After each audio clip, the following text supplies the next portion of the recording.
yeah, you can find a good spot, and you make coffee and hot water for your noodle, right? Okay. So once again, you can also go there by that. អាប់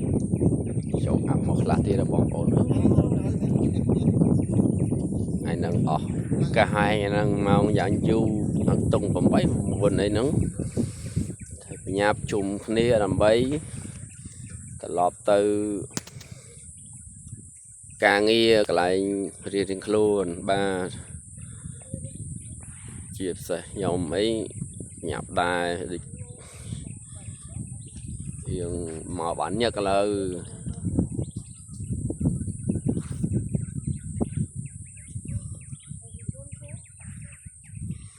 ថ្ងៃតនឃើញរះទេថ្ងៃនេះថ្ងៃដែលរៀងយូរថ្ងៃ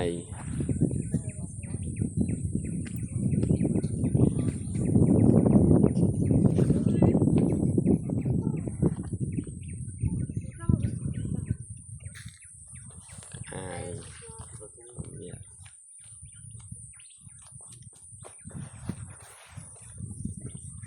Sorry.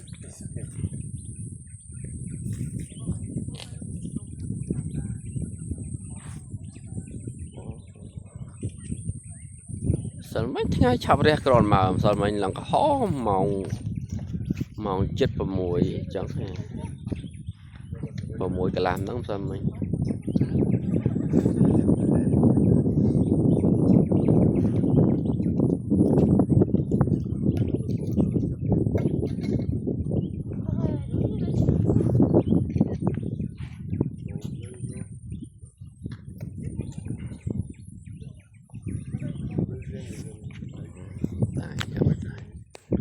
បាទ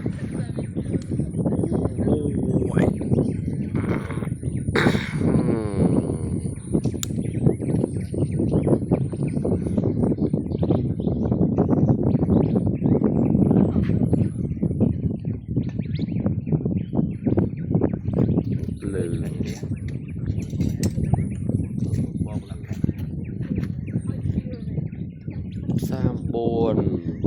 ហើយ